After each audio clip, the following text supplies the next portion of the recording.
What is the life of the vehicle? We're going to discuss that today and find out what we think is the life of the vehicle versus a manufacturer's life of the vehicle. Let's get started.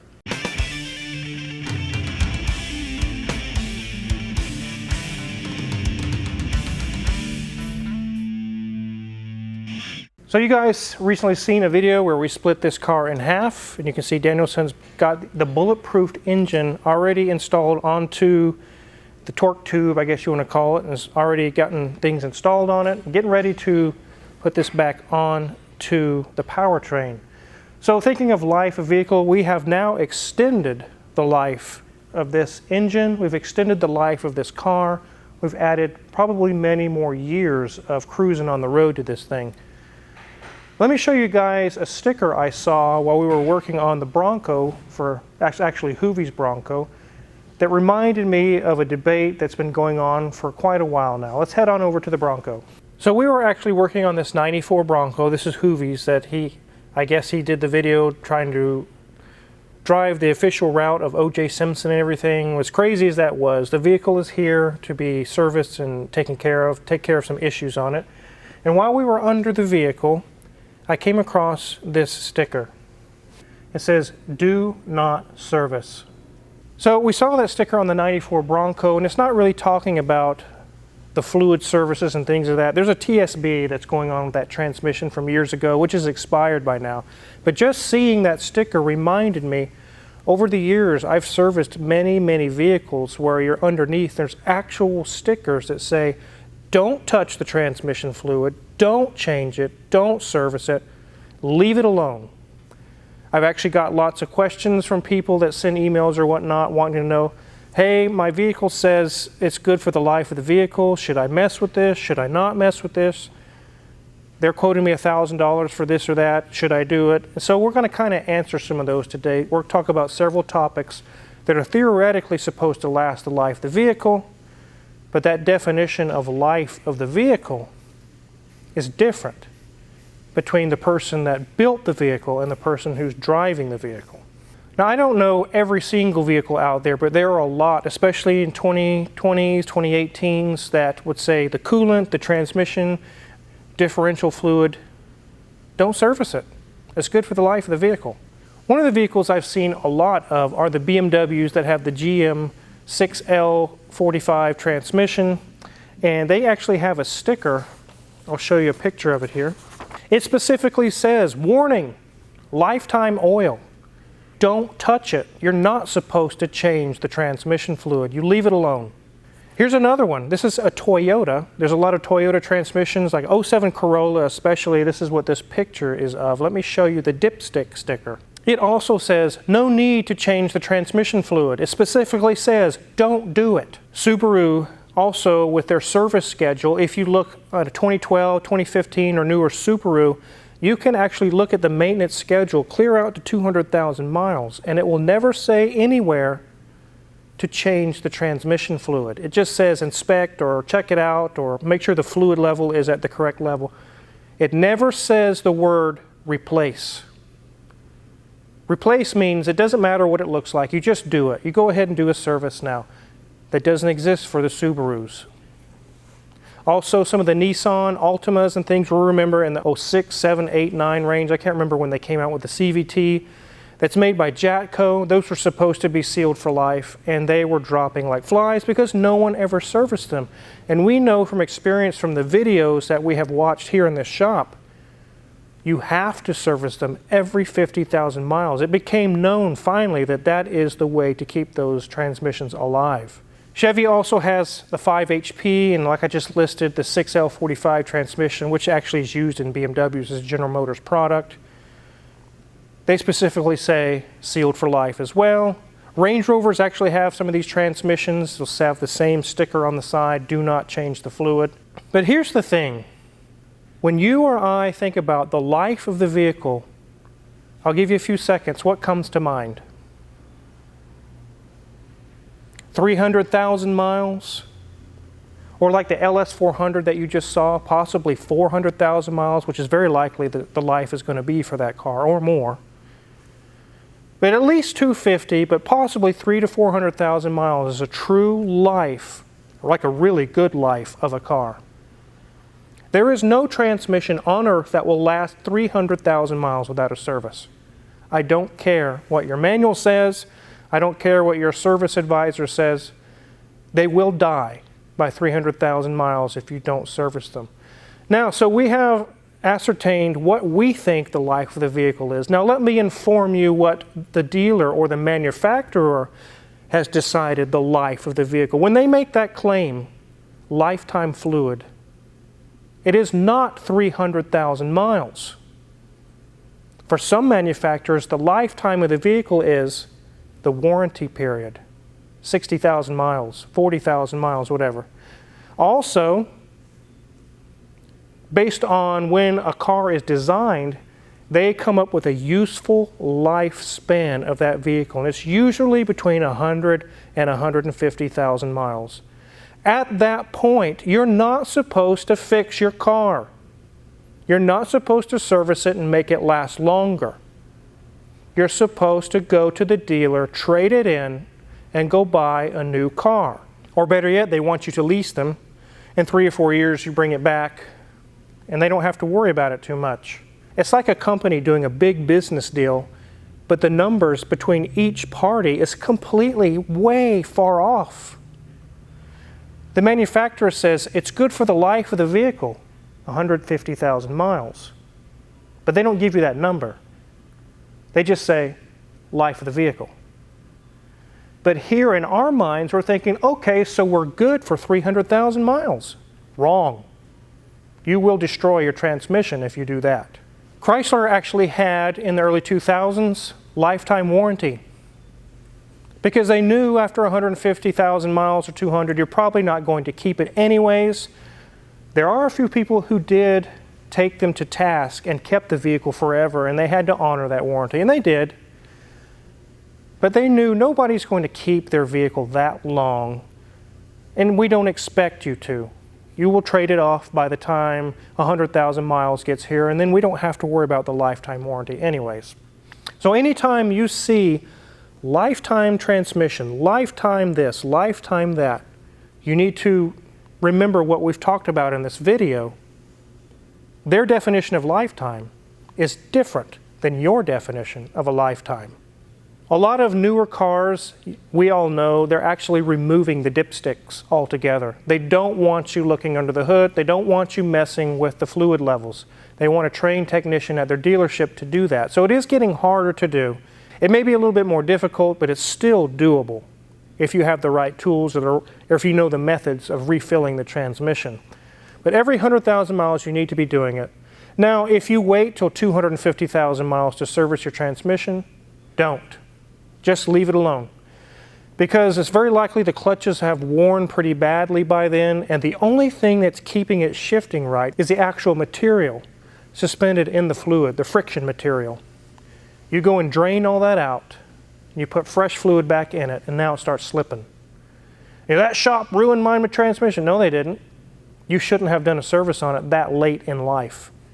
At 100,000 miles, every 100,000 miles, you should be servicing your transmission. Now, CVT transmissions, that's even less. That's in half of that. Every 50,000 miles, you should be servicing your CVT transmission. I don't care if it's Toyota, Subaru, Nissan, Ford. I don't care. Every 50,000 miles, service your CVT transmission. And again, I'll reiterate, I don't care what your service manual says or what this or that says. Those transmissions put out a lot of material into the fluid. So you need to get that fluid out, the debris and things, and put fresh fluid in. Then you can make them last a long time.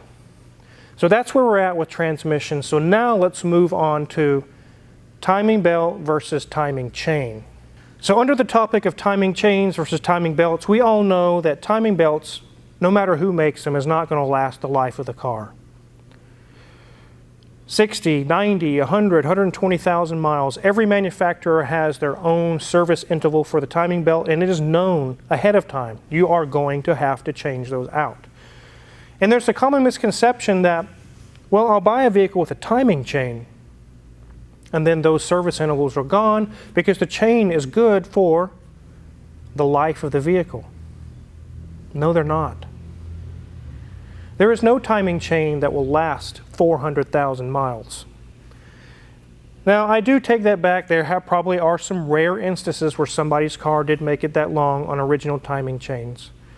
But for the most part, like in this picture here on the GM 3.6, look how complex that is. There's so many guides and so many things, and they already have so much trouble. They barely make it to 100,000 miles before they fail or stretch. So here I have an actual timing chain. It's actually the small one that goes to the XLR. This is the old one. What happens on the GM 3.6 is the chain actually can stretch after being pulled for so long, and then the timing is off. And the only way to fix it is to put new chains. Here we have XLR timing chain guides. I'll go ahead and take this plastic piece off of this guide. You can see two grooves running down the guide. And what that is the actual chain has been rubbing on it for, these are only 32,000 miles. And they rub on the plastic like that. And they make the grooves. Over time, they literally can rub through the plastic all the way down to the metal. And then you start getting metal shavings into your oil, and also that can alter the timing of the valve train. On some of the early Range Rovers, they had the BMW 4.4 in it. These would actually fall off and go into the oil pan, and then it would rub on metal, and it would just go south really fast from there, really bad. The thing I'm getting at here, there are some manufacturers that state these have the long service timing chains, they don't have timing belts, so you're good for the life of the car. We need to re-underline what their idea of the life of the car is. 100,000 miles, maybe 150. And guess what? It's usually about that time that it's time on most cars for a new set of timing chains, tensioner, guides, everything. These can last a lot longer, but it's kind of a gamble.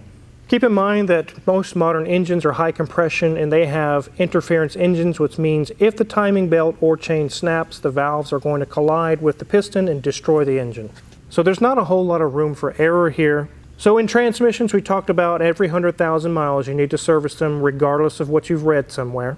With timing chains, every 100 to 150,000 miles, you at least need to have the timing cover come off or take the valve covers off so a mechanic can look in there and see how badly grooved are the guides. He can also use a scan tool to look at cam crank correlation values and see if it's stretched or something's wrong. It at least needs to be looked at and possibly serviced every 100 to 150,000 miles. So any make, any model, you need to remove the idea from your head that timing chains are for the life of the vehicle. They are not. And again, for timing belts, it's 60, 90, 100. You'll have to look in your owner's manual or Google it if you don't know what your car has or anything like that. Again, Google it. Check it out. You can find all the information you want about your car on Google. So the next topic we're going to jump to is transfer cases and their fluid. Here we have on the Bronco this transfer case here. It's very simple. There's not a lot of weird stuff going on. It's old school. But let's talk about transfer cases now. So I've been standing all day. My feet are hurting, so I'll do what everyone does. They'll sit on their powertrain of their car. There we go. That's pretty comfortable. No, this car doesn't have a transfer case, but it seemed like a nice place to sit. Anything that's all-wheel drive or four-wheel drive will have some sort of a transfer case or a way to get the power from the transmission to the front wheels. Especially on newer vehicles, these have become increasingly complex. They have clutches inside of them. They have computer control. They can variably change the amount of friction going on inside the transfer case, traction, things of that nature. Some of them actually have small torque converters inside of them for all-wheel drive. Most people forget about the transfer case when they do services. They're like, that's good for the life of the vehicle. I don't need to mess with that. But they're not. And there may be a few manufacturers out there, I'm not aware of any, but they would say you don't need to service those. They're good for the life of the vehicle. But especially on the Chrysler transmissions that we know about, like on the Jeep Cherokees, they're so sensitive that if you put different size tires that don't match on your car, it'll literally cook your transfer case. I know a guy that is a master Chrysler technician in Wichita. You guys might have seen him actually on Hoovie's Garage, Tyler Potter. And he's mentioned to me they've gone through a lot of transfer cases for those reasons. People say, oh, this thing's a piece of junk, the transfer case went out. No, it's actually a good vehicle. You ruined it by putting the improper sized tires on it. Oh, I didn't know that. Well, now you do. And the thing is, I have serviced so many transfer cases where we drain the fluid out and it's black like midnight and it smells burned. It smells like burned clutches. Whether it's stated in the manual or the idea in your head is, transfer case, I don't have to worry about that. That's something that's good for the life of the car. No, it's not. Again, that's going to be another one around 80, 90, 100,000 miles. You need to at least inspect the fluid, drain a little bit into a cup to see the color, the smell, if it smells burned or if it's really black. It's time to do a service on your transfer case and make sure to put the right fluid in. A lot of these transfer cases today have friction modifiers in the fluid so that the clutches act a certain way. And if you just dump whatever you can find in there, or that's good enough, it will destroy the transfer case. They have specific fluids for specific transfer cases. So that is definitely another item on a vehicle that is taken for granted that it's good for the life of the car by a lot of people, and it is absolutely not for the life of the vehicle as far as fluids. And lastly is differentials. It's another one that's taken for granted. I don't have to mess with that. That's good for the life of the vehicle, and they're not. And there are a few manufacturers out there that'll say that's another item that's sealed for life. You shouldn't have to service it. But the life of the vehicle in their eyes, again, 100, 150,000 miles, not the life of the vehicle in our eyes, 300,000 miles. So of all the things I just listed, a lot has to happen at 100,000 miles. It seems like that is the going number that a lot of things have to be done. But you don't have to wait to 100 and then just stack them all up all at once. You can get to 90,000 miles, do the transmission. And maybe at 100, 110, do the transfer case. And then 120 or 30, maybe look into the differentials. And when you get to 150, have the timing chains inspected. You can space it out over some time. You don't have to do them all at once at 100,000 miles. And I have gotten a lot of vehicles in before that they have waited to the 100,000 mile mark and they have a complete huge list of all fluids, timing chain. I want everything done. It could be $3,000 or $4,000. You don't want that bill all at once. And bringing it in periodically is also going to allow your mechanic to actually find some other things. Hey man, found out one of your shocks are blown out, or it's time for tires, or the brakes are getting thin. And it gives some time for other things to be found as well. Don't just wait until some long number has transpired and okay, now I'll take it in. You can space it out. So again, in closing, this video wasn't a bunch of wrenching or cool stuff going on with the Cadillac or anything, but it definitely came to mind because I've gotten so many questions that this is supposed to be good for the life of the vehicle. But now we have determined that we as consumers and the manufacturers are not on the same page as far as our idea of life of the vehicle. So wherever you're at with your vehicle, how many miles are on it, you might want to check into some of these things I just listed. Is it time to get this done? Is it time to get that done? And if you're in the local area or in a few states, we'd be happy to do it for you. But just remember, because there's a sticker on the bottom of your transmission that says, do not touch, do not service, that's a lie. You need to service it. You have to keep it alive. So if you're curious what kind of tools we use to do those types of services or that we've used to work on this Cadillac, check my Amazon affiliates link in the description below. We get a small cut and we really appreciate it. And make sure to hit the subscribe button because we do have some bus videos updates coming. We've just been waiting on parts and things. Thanks for watching.